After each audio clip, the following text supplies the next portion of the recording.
Hello and welcome to episode 3 of Trisha's Hideous Queers. I'm afraid Trisha can't be with us tonight because she's 10 feet under. You heard it here first. But that doesn't stop us having a good old time. My name's Rosanna. You can call me they or call me she, either's fine. And I play Bramble, who's a dice rolling, sandboarding, little cat-like individual. And that's me. This is Posey. Yeah, I heard that Rosanna is... Shit! Rosanna. Slanderous! Love to get them mixed up. I heard that... They are very... They're very similar. I mean, I'm sorry, Rosanna, but you and Trisha... I get you mixed up sometimes. Yeah, I be think the same it's like... person as far as I'm concerned. I haven't seen them both in a room at the same time. It's because we fucking hate each other. You know this. Right. How many times?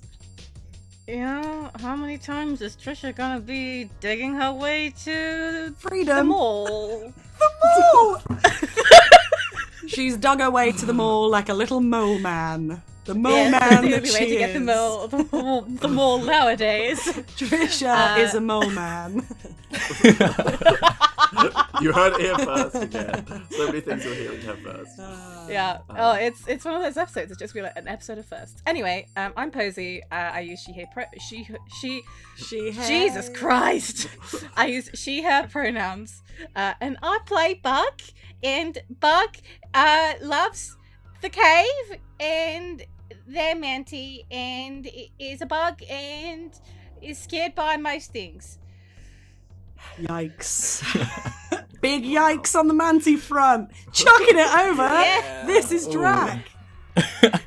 Hi, I'm Draconics, or Drac for short. I use he, him pronouns, and I am playing Sorry, who is a ex, but I guess unretired adventurer.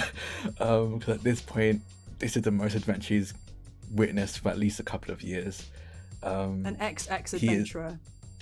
An ex adventurer. He is a seasoned fighter and uses his oddly supernatural ability to be lazy by just teleporting whenever he can't be bothered to do anything that causes him physical exertion. Very good. Yeah, no, Trisha being a mole person, we wanted to keep it a secret, but the existence of mole people has been leaking out bit by bit. Yeah. And I think it's honestly because Trisha has just been digging in the middle of the road in broad daylight. Yeah, the road. She dug through the road. The one. Yeah, Yeah. the one. The road that we've got in Everyone London. knows. She's through it. She's on the other side. It was on It was on the news round last night. The plight of the mole people. Yeah, it makes it very hard to be secret when you're just there on national TV. Yeah. We're all mole people too. Yeah. Of course. Mole people are people too. Speaking of mole person rights, this is Robbie. Hello, I'm Robbie. I use he, him pronouns. I am a strong advocate for the mole people. I also did get a couple of messages from Trisha about life insurance just before she went under, so I'm a bit worried there's some sort of scam. It's a going sting. on there. She's trying to. That was her pyramid scheme. Her life insurance pyramid scheme. Right, she did keep talking about it. Yeah. Did she add you on Facebook to just tell you about the pyramid scheme? She did, daily, 10 a.m. every day. Yeah. Oh, is that what Avon is? Yeah. Okay. Yeah, it's life insurance. The life insurance scheme, yeah. Mole Avon, yeah. Great. Mavon. Great. What a strong start.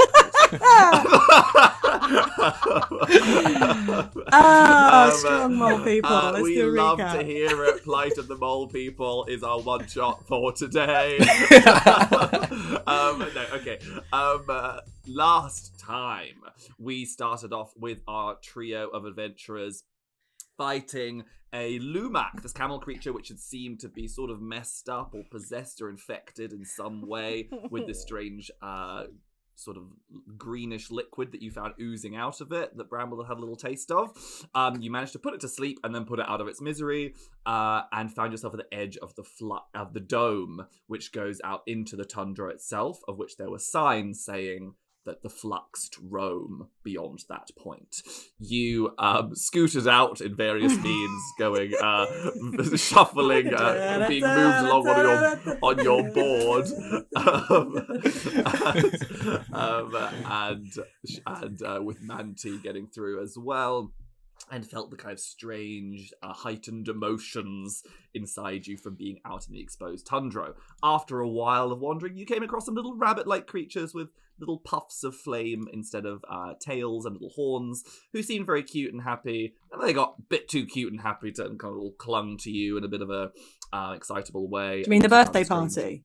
The birthday party. Yeah, exactly. The birthday party for one of the rabbits. And there was a strange flower that made bugs suffocate when it was too close to the flower. Our dear Sari managed to bamf out of some of the rabbits, but everyone else was freed by a tsunami of sand racing across the landscape, at the front of which was a woman wrapped in kind of sheets of material who was shooting ahead on a horse, telling you to run. You managed to do some sick-ass tricks on your board, Bramble, and get away with Sari and on the back. Our dear Bug managed to run away on the top of their Manti, but with a couple of subpar rolls on Manti's deduction, Manti went off the wrong way, with a couple of other scrambles to freedom checks not going quite right.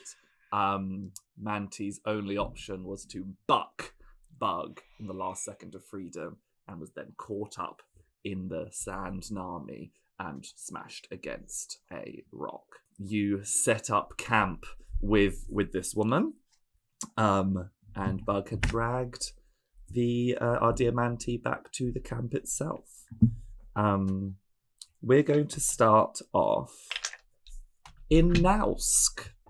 We've seen the outside of Nausk, outside where the Mantis were all training. We go now down into the depths of Nausk, which is Bug's town that Bug comes from. We go down through burrows and little areas, caverns off to the side, small rooms and tight tunnels weaving down into the earth. We go down right into the base of Nausk, into a large, more cavernous room, where we see a large collection of 8-year-old little Crixco folks, one of whom is our dear Bug.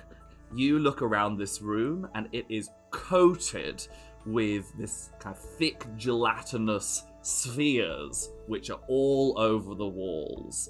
You see that your teacher, Teach, who is 8 years younger, comes up in front of everyone and goes, "All right, everyone, so this is a big day in that everyone is going to get their Manti today. So, as you know, you just have to wait patiently and the Manti will begin to hatch.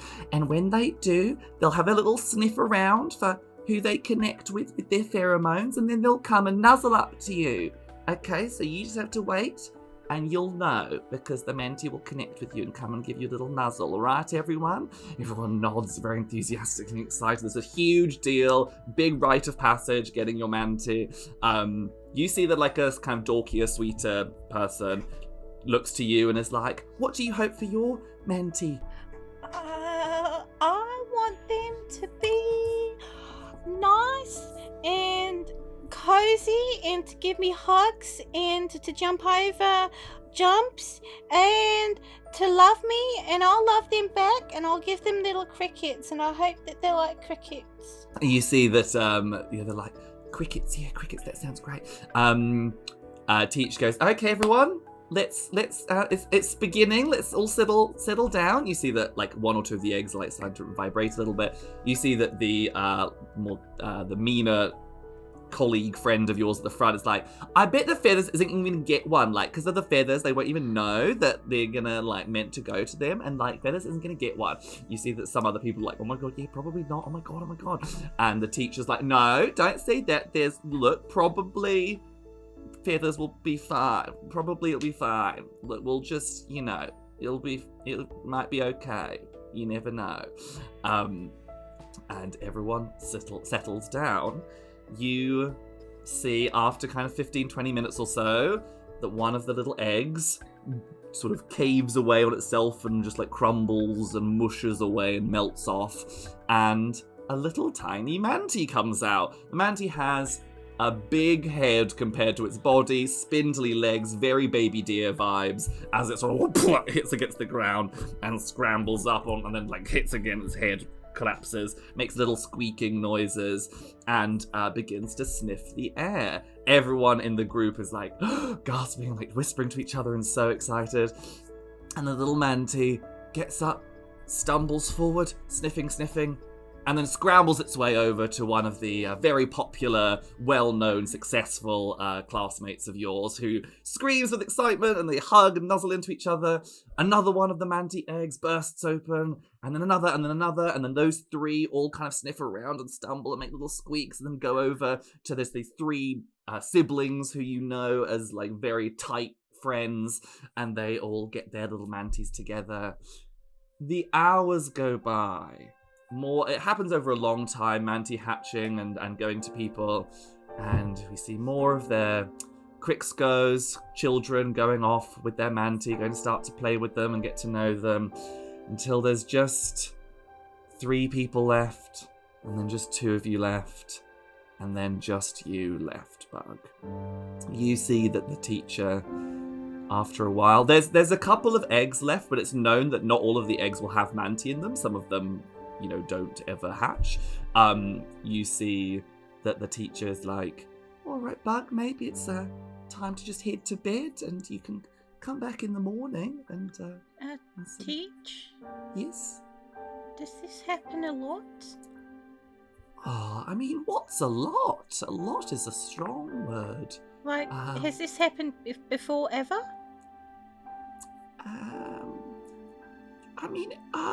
Look, who's to say?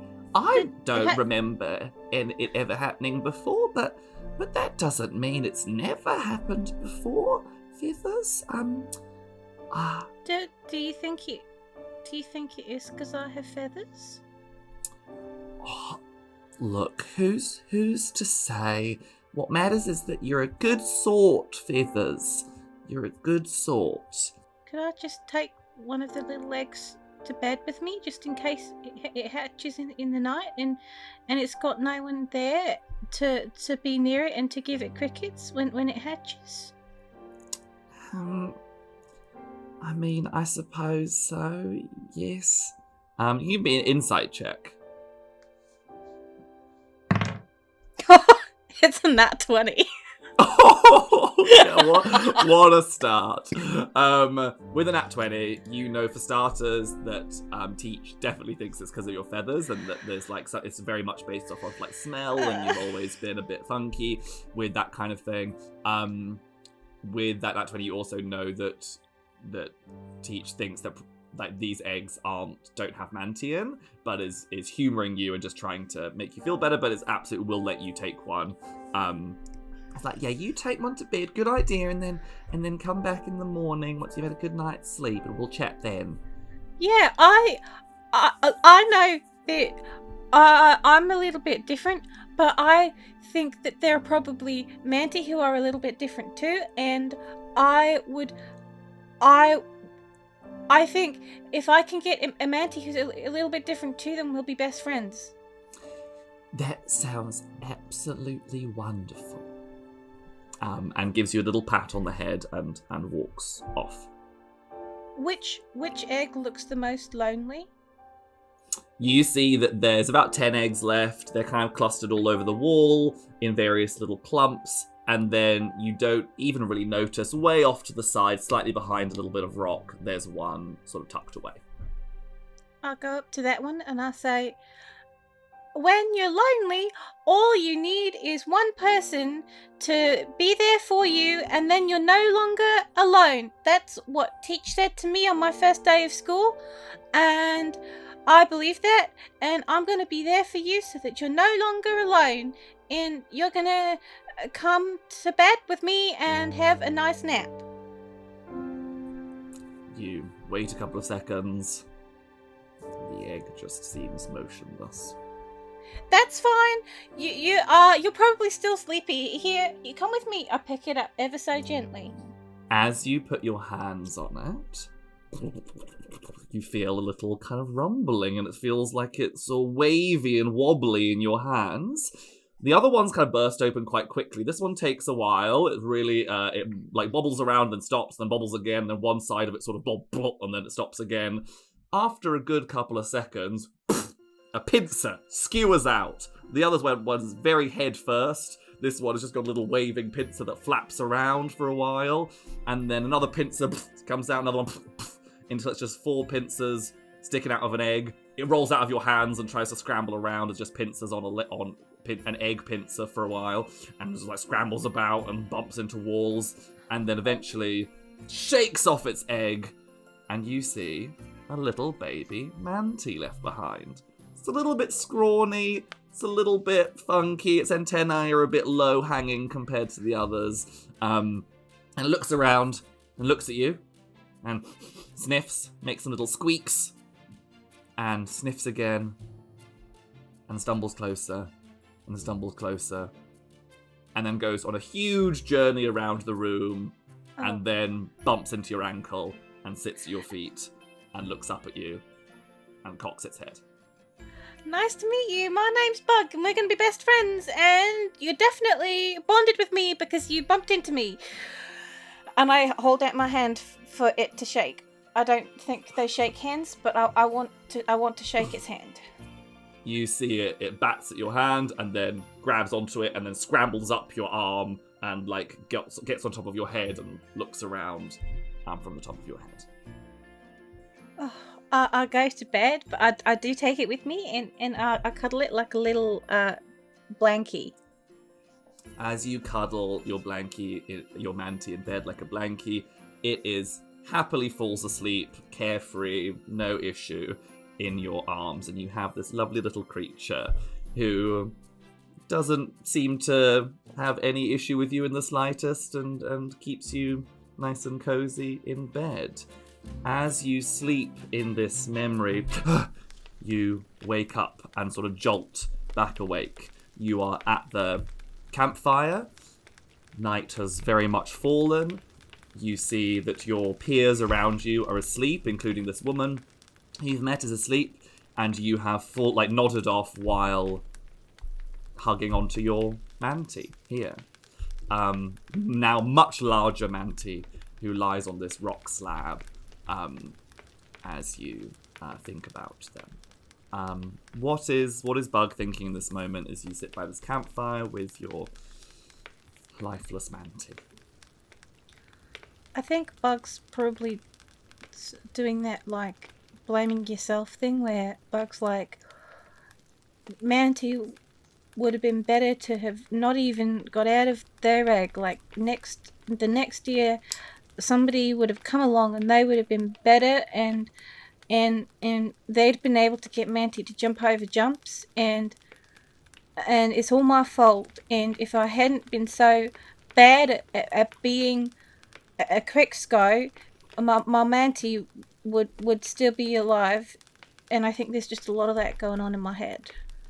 Great. And what are you doing with Manti? Like, Manti's lying on this rock. Are you cuddled up to Manti? Are you trying to so I think Manti I probably was originally just like cuddled up to them, but after this memory I'm gonna go and like be the big spoon like I was in the memory. And Manti's very big and I'm very small, but I'm gonna like attempt to like just hug its shell and like pat its shell, and I'm gonna just like lean my little head against its shell and go there Manti.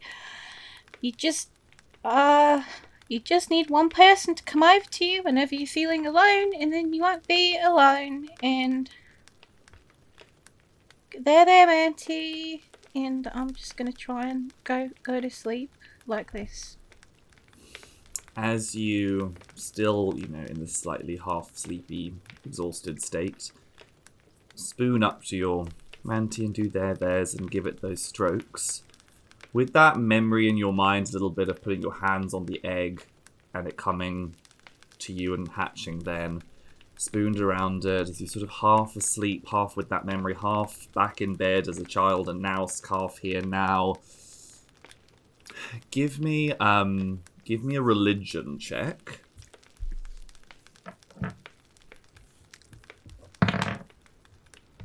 14. With a 14, you sense, like, amongst all these memories, there's another memory that coming into mind. It feels kind of spiritual, of maybe memory of, like, praying back at home, or of having some sort of, you're talking about the cave and thinking of the cave as a special place. That's kind of in your mind as well, as it is a lot, but the exact specifics of it you can't grasp. As you do there, and your hands stroke over Manti, you feel warm. And it's a different kind of warmth to the kind of different strange sensations you've had out here in the Tundro. It's more like a glowing, kind of humming sensation. You feel it on your hand, and it's like it's sparking a bit as you brush Manti and do your there's.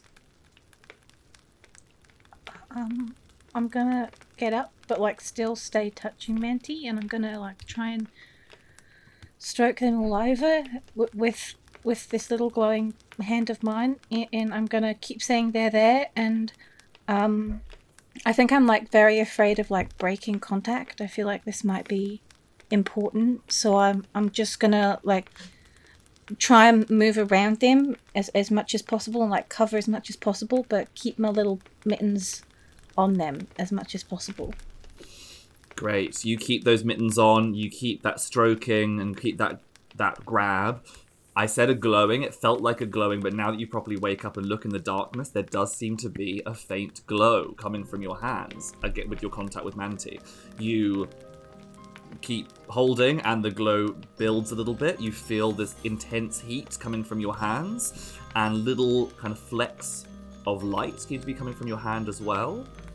As this continues and grows, you feel, you don't know if you can see it or if you're just like sensing it in your mind's eye, but like a kind of looming dome comes over your head, like erupts out of the ground and twinkles into life over you in this like kind of starlight constellation over your body, and feel like what might feel very claustrophobic to some feels quite reassuring to you as you stroke your Manti. This power that you don't understand in your hands keeps ebbing and flowing out of you. It feels like it's getting a bit overwhelming and strong and confusing for a while, and then with a final little pulse, it all disappears. The little cave around you twinkles away to nothing. And oh, no, come back! Car! I'm sorry! Cave, can you hear me? you hear a little feeble squeaking sound. And you look down and see Manti's head slightly twitching about on the slab. Oh.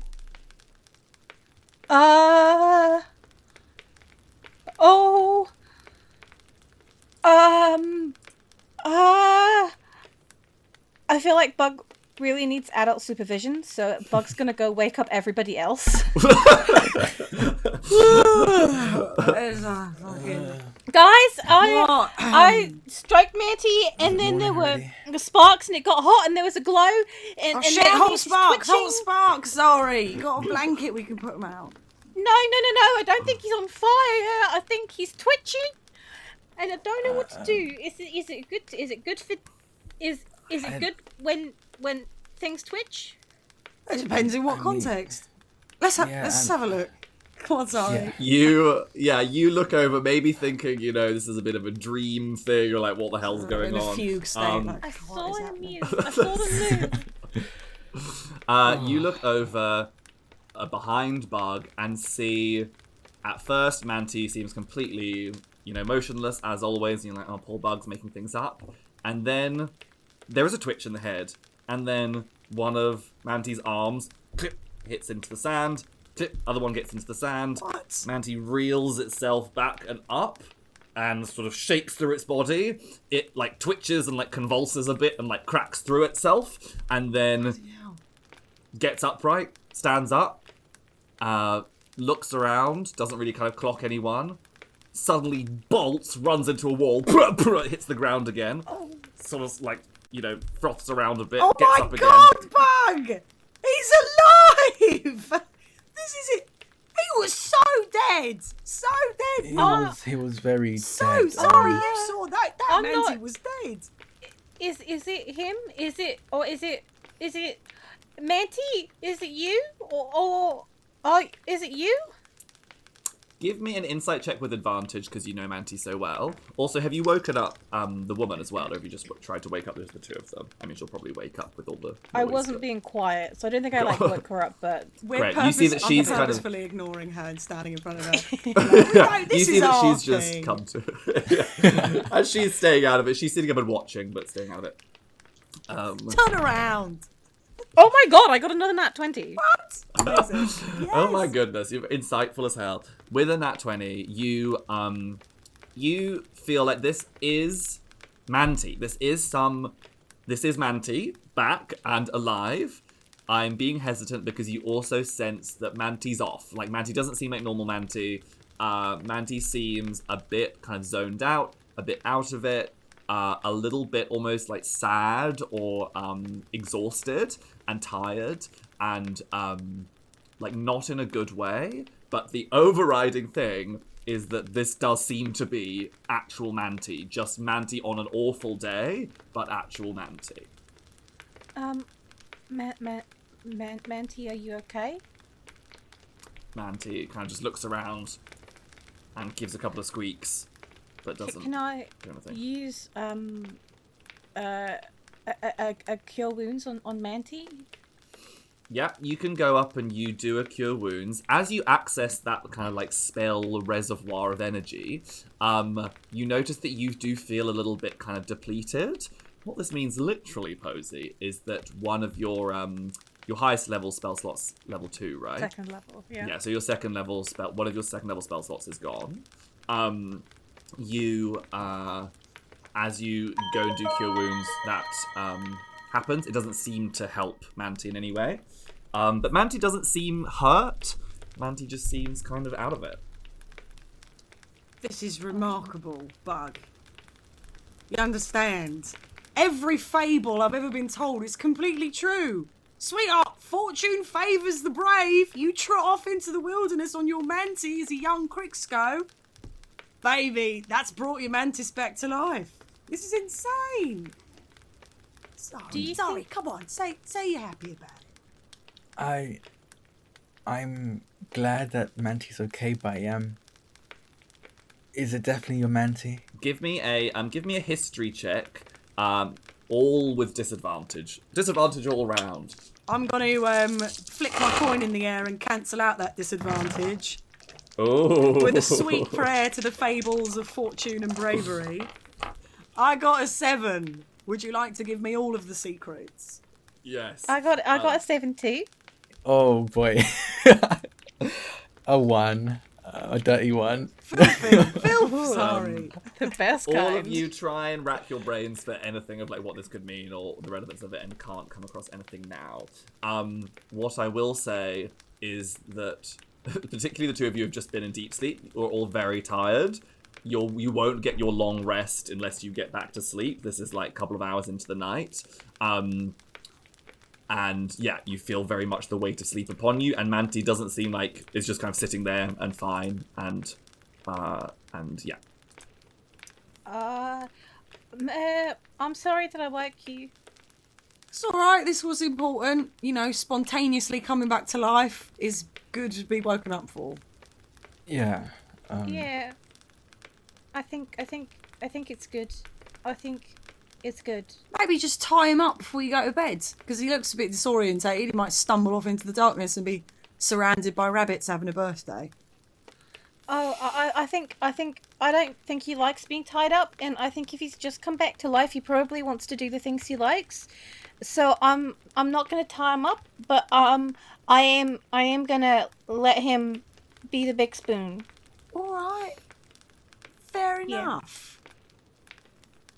Yeah. Manti totters over and like gets back on the slab and like lies down. It seems kind of like chill. I fully imagine that Manti has never, like, deliberately been the big spoon, but I just nestle in and pretend that he chose to be the big spoon. So I just nestle in and hope that he stays there. He does stay there. He doesn't kind of squeeze you back or kind of snuggle in like he sometimes might, but he happily stays there and seems, a bit out of it, but fine. I will walk over to Sari as I see Bug snuggling up to their Manti. Be like, sorry, mate. I can't help but really want to tie up that newly undeaded Manti. I'm a little bit freaked by what's gone on tonight. Yeah, I'm a little bit worried as well. Bringing someone back from the dead is very high level magic, and I don't know if... I just didn't expect it from our Bug. Yeah. You know what I mean? The Lammock took a chunk out of them. You'd think if they were some high level necromancer, that herbivore wouldn't have been able to do such damage. Yeah, that's what... There are weird things happen outside of the dome. I'm just worried it might be related. Fuck. Yeah, okay. Would you give me an hand? I do kind of just want to secure this thing. He's gonna look over to see if Bug is asleep. Yeah, you're gonna obviously only do it when Bug's asleep. What do you think, Bug? You dropped off pretty fast. You've been, up a few more hours, a bit knackered. I think Bug has fully dropped off very fast. I do think that they've cast Mold Earth to give them a Manti, like a little dirt blanket. But they fully, as soon as they are nestled within Manti's limbs, they've fully gone to sleep. Great. Let's move. Are you doing a little secret sleight of hand rope tie? We would like to do some secret ropes. Yeah. Tie this freight to this cargo holder. Are you doing it, Bramble? Leading the way. You can do it with advantage with some sort of passing rope and helping thread through and all that kind of I'm thing. pretty swift with my hands. It's from years of card tricks, so I'll take the lead on this if you want to just feed me over that rope. Yeah, Great. yeah, here you go. Right. And he was start getting his rope out as well. Nice one. Awesome. Mate. Give me a sleight of hand with advantage. Dirty 20. Or we'll say that beats Bug's passive perception. You managed to get this rope tied round very gently and carefully threaded. And you got a little rope around one of his limbs. Beautiful.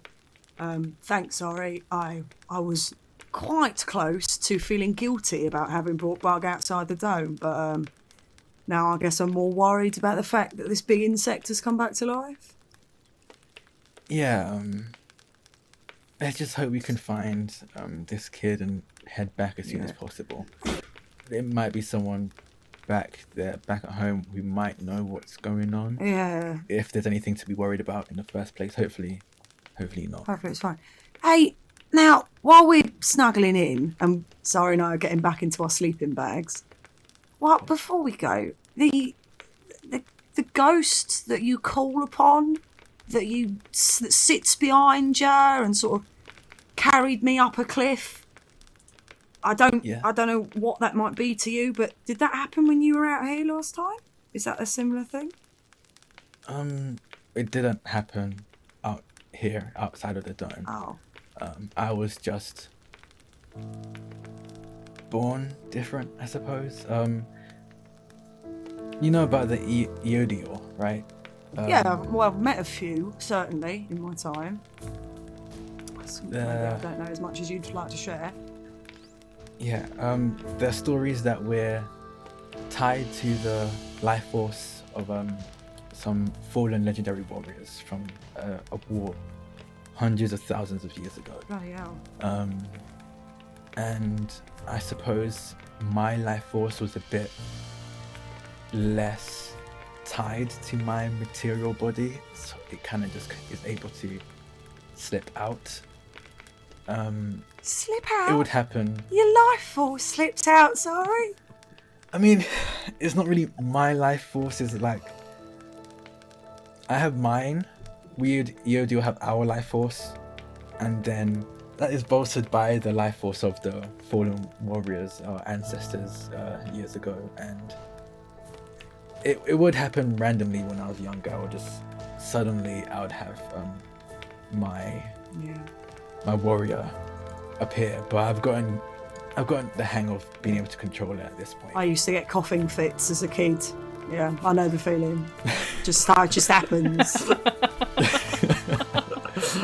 It is essentially the equivalent, but even more rare. Worse than a coughing fit. Fucking hell. Yeah. Okay. Sleep well. You do the sleepover thing of chatting, but also sort of falling asleep as you're chatting. Anyway, there's this girl. I really fancy her. Oh no! Wait, tell me more. Yeah. I'll talk to you. She's an Aquarius. What? Gossip about star signs and girls back home as you fall asleep. You all get your long rest in, so give yourselves those long rests. Do I still have that second spell slot gone? Exactly, yes, sorry. Yeah, That second spell slot is no more. You certainly have a bit more of a fitful, confusing sleep, more kind of dreams of the cave in confusing, bewildering ways, less of the kind of cave reassurance than normal. And you awaken. You awaken to the sound of someone very much sorting their bags out and getting things going. You hear a fire crackling, you smell some food.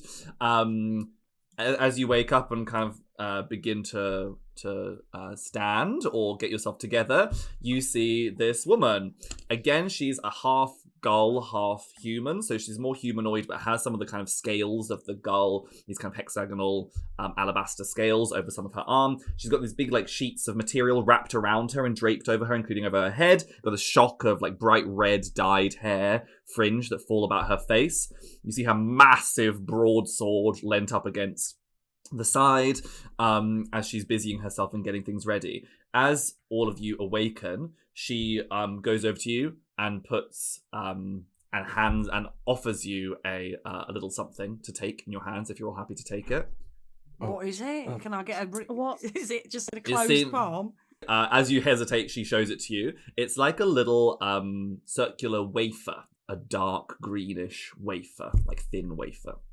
She goes, "You have to eat it." Why? How long have you been out here in the exposed tundra? Maybe 10 hours?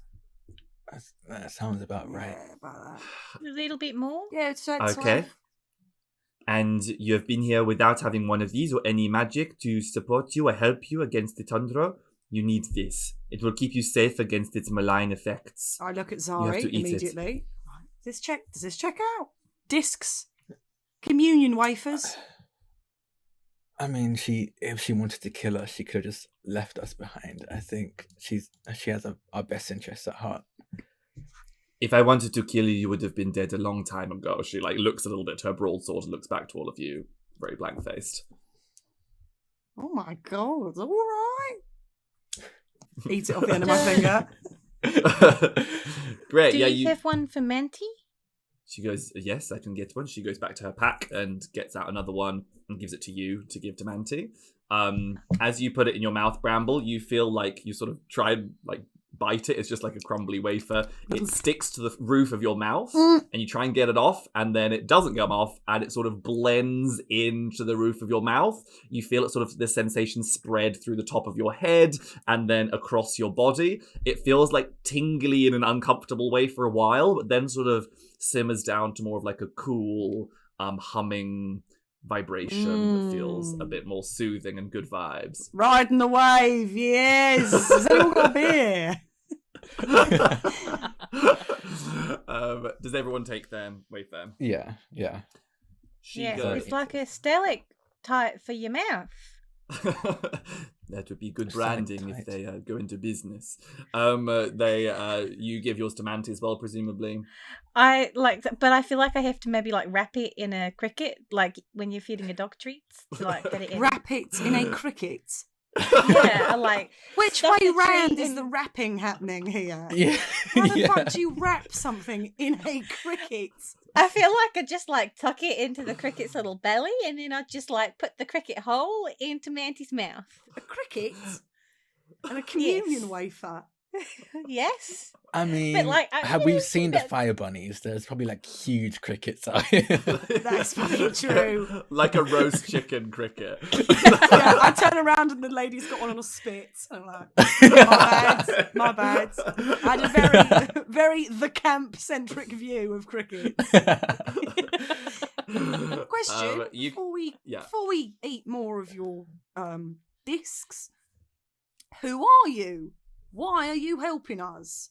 How have you come to live out here? We haven't half been told the dangers of being outside the dome. How have you made yourself a life out here, if you've got the time to tell us?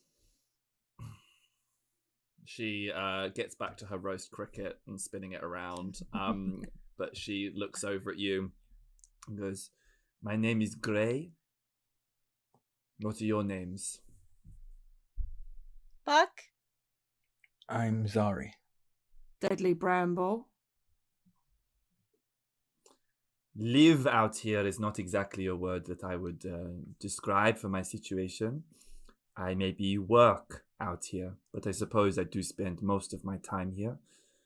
I know the Tundro well.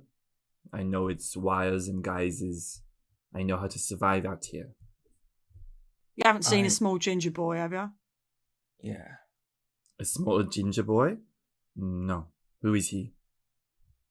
He's the reason we're outside the dome. What?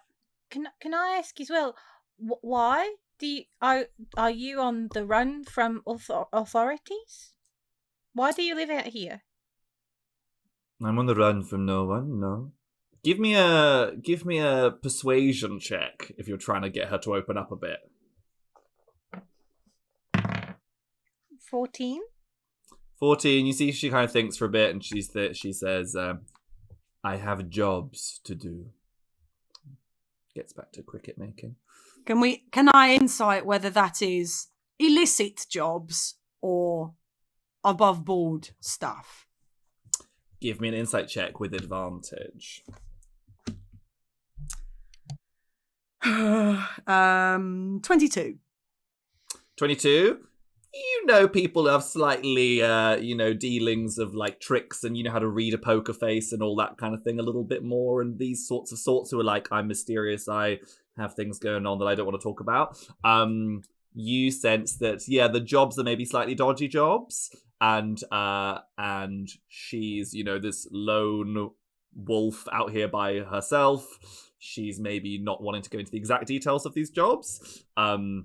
You can just tell by her various paraphernalia that she seems like a pretty boss-ass pro at in the art of finding people and disposing of them is what you might deduce from this situation. Right. I turn to Bug and I'm like, Bug, you remember when we was hopping over rooftops and trying to assess, learning about how to spot someone that was up to no good?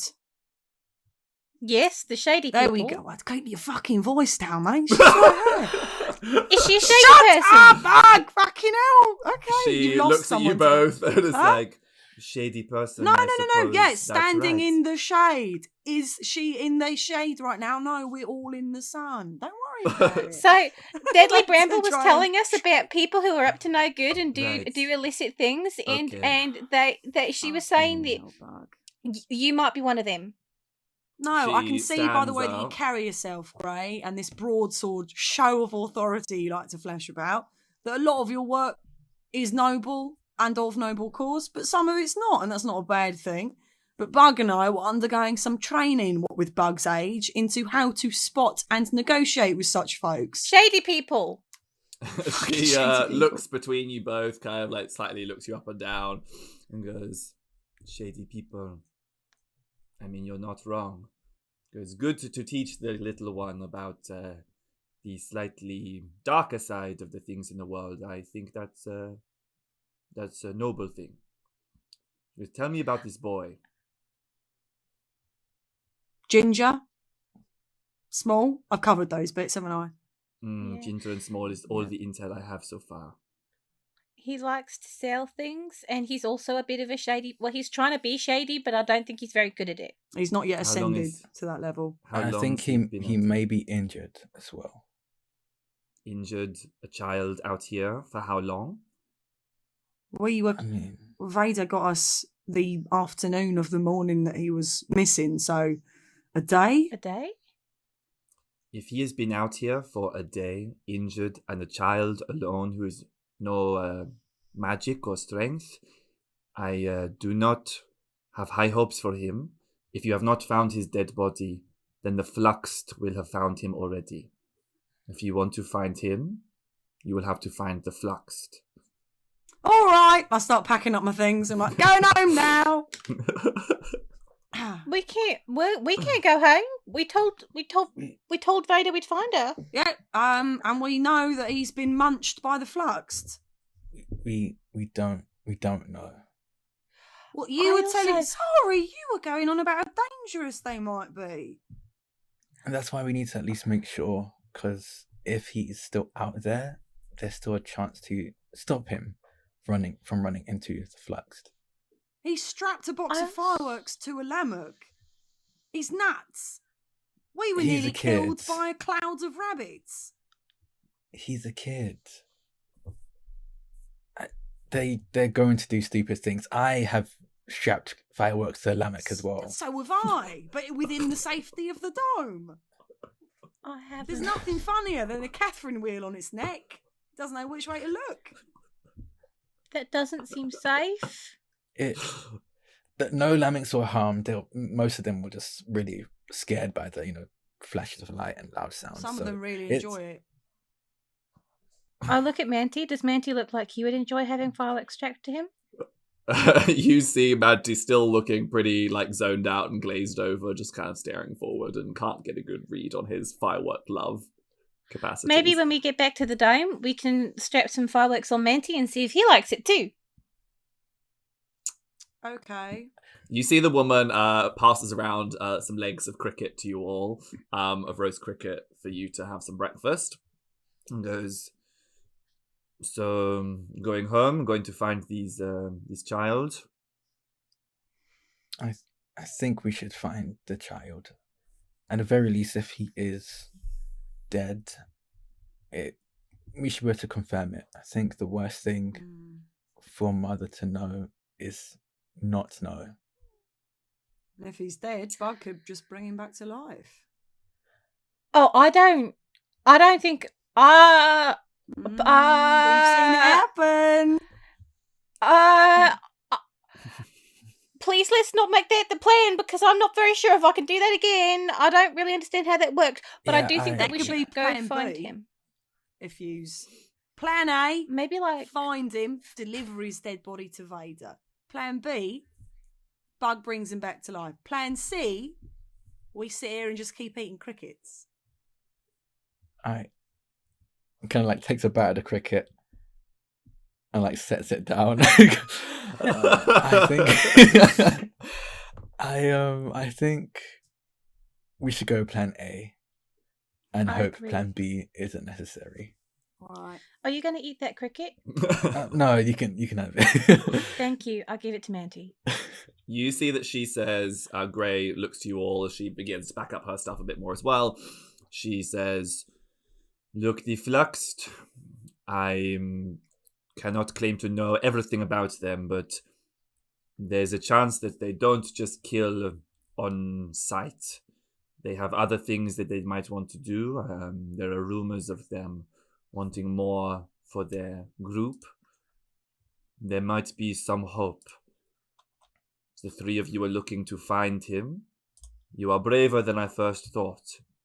I've out here most of my life, and I can fight beasts that I cannot see, strange creatures that duplicate and cast spells on me that make me filled with fear, and even I do not mess with the Fluxed. But if that is truly what you plan to do, I can point you in the direction of where I think you might find them. Why are you nodding your heads? Fucking hell! She's doing the hero act and telling us she still wouldn't touch him with a barge pole. Look, I know I can't be happier for you, Bug. that the bravery you incited in your Manti somehow resulted in you not only bonding to the nth degree, but in coming back to life. And I think that us coming out here for that was maybe a good thing, a turning point in our lives. But fucking hell, there's a line between being really brave and really reckless, isn't there? This seems impossible. But we said we'd do it. Fine. Might be the last thing I do. I'll make sure that isn't the case. But I think closure would be nice. There are definitely people who would have liked the closure that might not be able to get that. We're in a position to at least help a little. Gray looks at you and says, the line between brave and reckless can be thinner than you think. Okay, Gray, fucking hell. I scramble, I get out a little book of cliches. I'm like, that's page 4. Fucking hell. And she deeply nods. You're like, I know you've got a copy of these. She tucks it deeper into her pocket. I can see it. I saw you reading it before bed. We must go, quick, now, before something comes. Oh, let me guess. Time is not on our side. Time is not on our side. Time stops for no man. You fucking Time joking. stops for no man. Oh, damn it. Okay, we have to. She gets up on her horse. You all pack up your final stuff. And she begins to lead you on. You'd kind of rested. There's this like big kind of half cliff face to one side that you'd gone down the side of. She leads you for a good couple of hours through the Tundro. You feel much better out here. Not amazing, but much better. Now you've had your little wafers. You go around through, again, it's kind of rocky, cavernous, over sand dunes. It gets a lot more kind of like crevices and craters in the earth. And you get, eventually you scramble over some boulders and come to a field. It's a field of like rolling hills, which are coated in reeds, like yellowy golden reeds that go up to about waist height. They are entirely motionless, but as you watch, they're sort of twisted in on themselves and seem a bit like coiled in. A burst of wind like washes over them. As the wind does, they uncoil and kind of seem to stretch up to the sky, but then as the wind goes past, they coil in on themselves again and like twist around on themselves. And those bursts of wind happen kind of quite randomly and from different directions and sort of all over the place. She stops and looks over the field and she says, "You're going to keep going exactly in this direction. You can use the sun to make sure you stay in exactly this route. And give it an hour or two, and that might be you find a clue of them. A camp of theirs, perhaps. They are nomadic, they move around, but you might find some indication that they have been here, from my calculations." I want to take a quick look around. I won't answer her question, but before, when we were walking out of the dome, we were following a trail of blood. I want to have a look about on the journey and also now to see whether there are obvious signs of someone else having been here recently. Great, give me a survival check for tracks. Fine, don't worry about it. Can I help? Oh, I'd love the help if you wanna. Yeah, do it, have with advantage. I think Bramble's in a bit of a funk. That makes sense, because that didn't really help either. Survival, 6. 6. You struggle to get this landscape is getting increasingly unfamiliar to you. It's harder to get a sense of how tracks might work here. So you haven't got a read on it. I think I'm just a little bit. I think I've sulked the entire couple of hours over.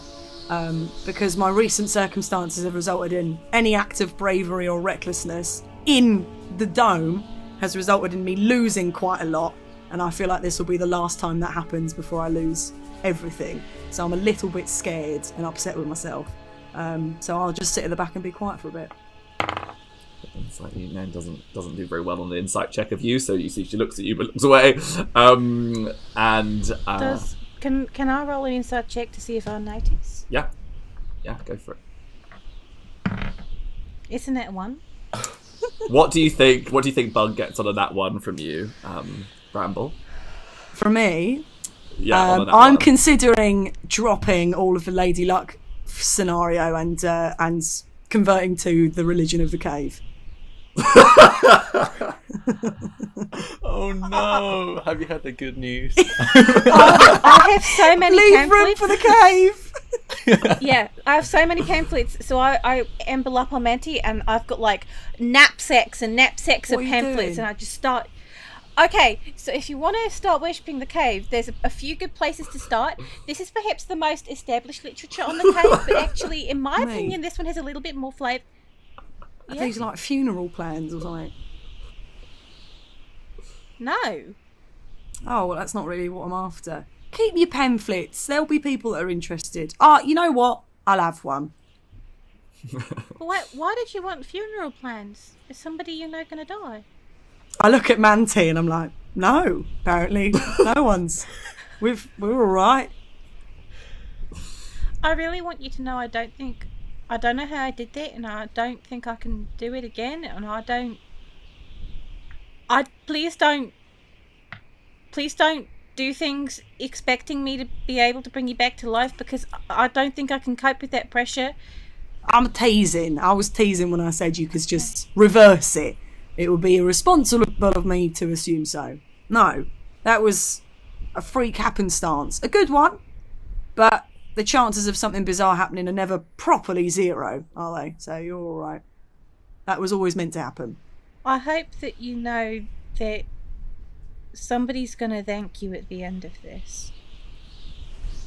Vader better get me a bunch of flowers. Let's follow this cliche into the wind, shall we? Yeah, let's do it. She goes, follow your nose, and nothing feels I've got it open on the page. I'm like, you're in the sensory cliches now. She's just reading them one after another. Does it taste like chicken? Does it? As the crow flies, she goes, looks between you all and says, good luck, adventurers, and veers off and goes back the way she came and leaves you there. And you're ahead of this field. Bursts of wind. Any ideas, sorry? Hold on. And you kind of see, again, the purple mist come off his shoulders and like emit off of him and form almost an identical duplicate of him, almost translucent, beside him. And they kind of just like look at each other, and then the duplicate moves off into the field. I just want to see what happens when he does that. Resonatia moves out into the reeds, kind of twisting around their ankles and legs, and then bursting to life when the wind goes through. You don't get a sense of like sensory capacity through Resonatia, right? So you don't get a vibe of anything that is that they're feeling, but nothing happens to them. They don't seem to be knocked over by the wind. They don't seem to burst into flames. They seem fine. Okay. Okay, so it doesn't seem like anything is visibly dangerous, but Okay. Okay, hold on. And he's gonna switch places with Resonatia and teleport. Great. So cool. You bounce out. The moment you do, wind blows over you, and you feel this energy that you can't quite put your finger on, and indeed haven't felt before. It's this sort of like invigorating, energizing pulse that gives you this sort of strength and vitality for a moment. As soon as it passes over you, that like fades away quite quickly, but there's a little lingering sense of that still with you. And again, a burst of wind goes through, you see all the reeds kind of grow up to the sky, you have this sense of like energy and like vitality, and then it blows away. But it feels great. I'm on the hill going, yeah, all right. He kind of goes, I think. Yeah. Nice one. I'm gonna. How many times can I do it? I don't know if there's a limit. Hold on. If I can just teleport again. Yeah, there's no limit, so I'm just gonna teleport again and switch places. I'm still doing it to your echo.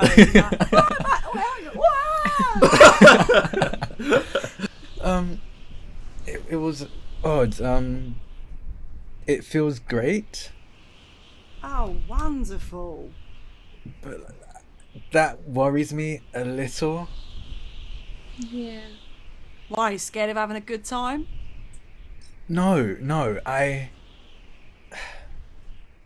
usually, if something makes you feel good for a moment, there's a day you spend the next day recovering and you need to drink loads of water and... No. That Trust is what me, they say in now. I know I've partied in my day. I know how that works, but if just being around this was good, don't you think there'd be more things around this? I'd like to make a perception check for the rabbits. Yeah. Do we see any Right. sign of wildlife? Give me perception or nature, depending if you're kind of like keeping an eye out for stuff or trying to get a sense of like the natural vibe. Whatever you feel. I'll do perception. 15 for perception. 8. I'll roll. I might as well. So that is 13. Cool. And what were you doing, perception or nature? Sorry. Perception. I think my nature would be worse. Cool. So looking around nature in terms of perception, I say with a 13 you don't quite catch anything. With the 15 was it, Bramble? It was. You at first you don't see anything, and then you see little sort of mouse-like creatures, which occasionally are scrambling through the undergrowth, and you see with little bursts of wind. They seem to leap into the air to try and catch the wind, and then hit the deck again. I'm afraid we've got addicts in the grass. We've got addicts. They're a slightly off grey, like kind of bluish grey, and they don't have tails, and their ears are like complete points rather than at all like curved. Ground bats. We've got ground bats. I mean, Look, I don't know what's going on here. I imagine we're about to just trounce through the field, which I think we probably should. But before we go, can I just offer to you a time-honoured tradition? Lads, would you kiss this coin? And I'm going to start doing the incantation for a spell. And I'm like, promise you, it's going to be beneficial, but to make it work, you got to kiss the lucky coin. okay. Alright. So I'm just gonna kiss the coin. Bug, you got to kiss the coin.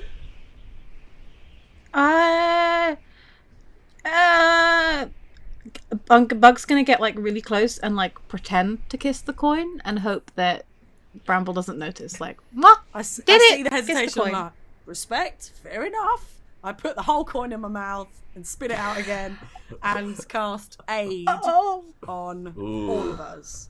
So yous have now got just 5 extra hit points, and your HP max increases by 5 as well. Nice. HP max. Yeah, Okay. baby. We love to see it. If we're doing the casting of the spells, I don't have. Would you like to kiss this piece of rock? I haven't kissed it personally, but if you want to kiss it, you're welcome to kiss the rock. Do you want to kiss the rock? I tried to put the whole thing in my mouth again. It's very big. Oh no, please don't put it in your mouth. I've got leonine teeth. This is painful. I think I just kind of does blowing a kiss at it work. I don't Yeah, think I would have. I personally have never kissed it before. I'm going to use my mason tools to like chisel it out of Bramble's mouth. Just hold Feel it in my still. Hold brain. still. Oh, We've got to God. cross the field. But let's not kiss the rock again, okay? No, kiss the rock again. I'm like crying out. I cast bless at some point in this long process. Great. Amazing. All right. Should we go?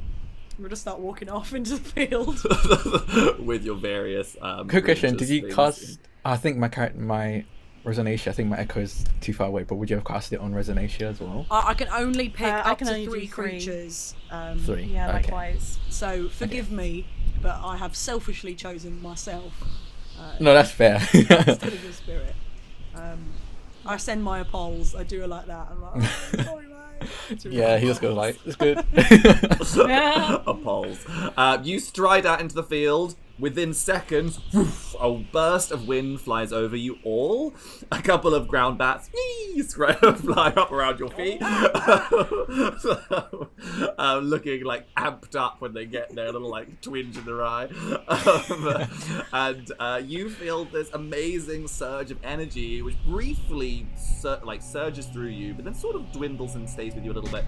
Of this like yes and strength and like heroism and like a sudden connection to yourself and like knowing exactly what's going on, and that immediately dies away, and then you feel kind of a little remaining like, oh no, it's all right, little reassurance, particularly for you, Bramble, with that kind of hesitancy and like feeling that you were feeling back there. This really feels at odds with how you were feeling before, but does feel sort of encouraging and bolstering in a very pure, nice way. And like one of the central tenets of culturally being a Raishin is like bravery and just doing something dumb, even though you might have reservations. So I think that's really striking a chord with me. Your striding on gets even more energetic and higher pace. You go over the first mound of these reeds.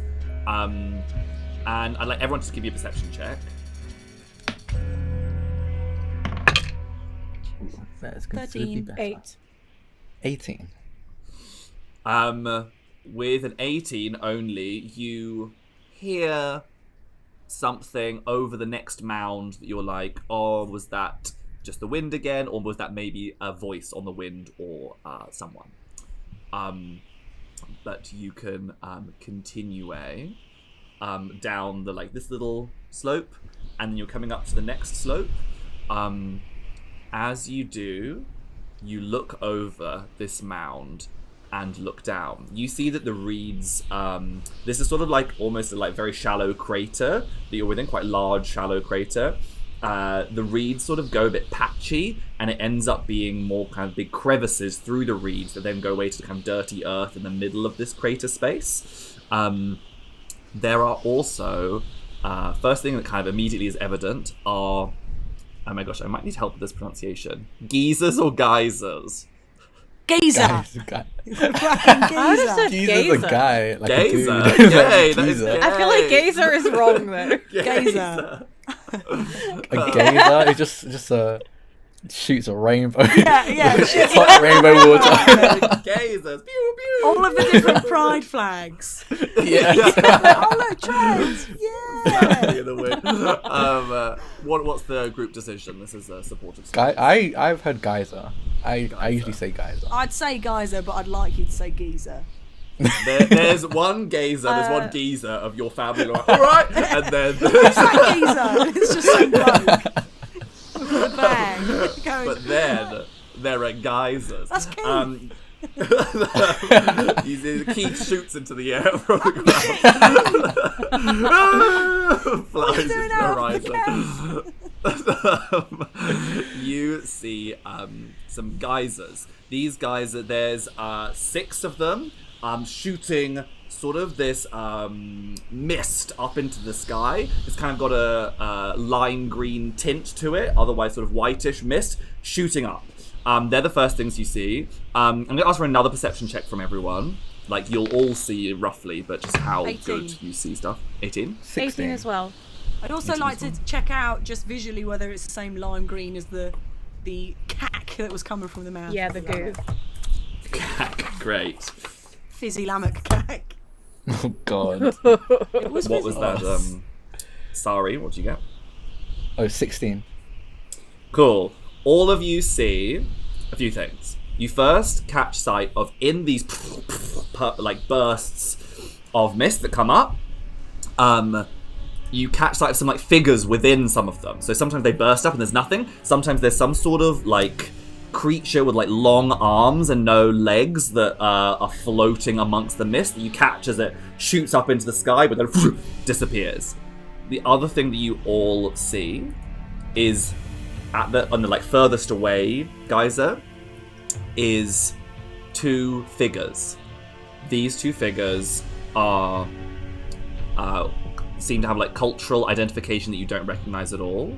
They have very smooth helmets, tight fitted to their head, which go over and underneath their nose, just exposing their mouth, which are completely smooth, have just like small holes for the eyes, and then like markations in like right angles, sharp lines that are engraved across it. You can see their mouths, and then they've got thick metal collars protecting around their neck, with long draped material covering their entire bodies down to their like ankles. You see one of them has like long blonde hair coming out of her helmet. The other one is well, with that perception check, I'm going to say that you immediately see that there's tufts of fur on their body, which you would know immediately as being Ryshan fur.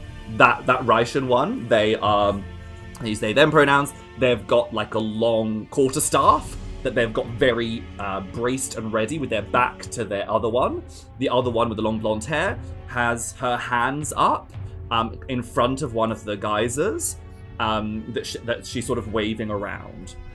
Within that geyser that seems to be doing some sort of magic on, the geyser is non-stop blowing into the air. Within it, you see a small frame of a child which seems humanoid, and you can just about catch a bit of ginger hair in the geyser. I need everyone to roll initiative, please. Can we see whether any of these floor bats have fireworks strapped to them? They are all of them. Shit! They've all got little snap bangs on the back of them. Trisha, you said you'd do the outro with me. Oh no, don't take my bag, Okay, well, Trisha's still in a bit of a funk, so just a quick chance for me to say thank you so much for watching. Really appreciate it. This episode was so exciting, so high octane that we've had to split it in two. It has been cleft in twain, so you'll find out more next week about what happens to our little trio of adventurers. Stay up to date with what we're up to by following us on Airlock Theatre or The Place Bedford, who kindly host us, just so you can, get in touch and say your favourite bits, little hopes and dreams for our gang, and maybe also share a couple of god rolls with us to potentially use in future episodes. Thank you so much for watching, everyone, and we'll speak soon. See you next time on Trisha's Hideous Queers. Wow!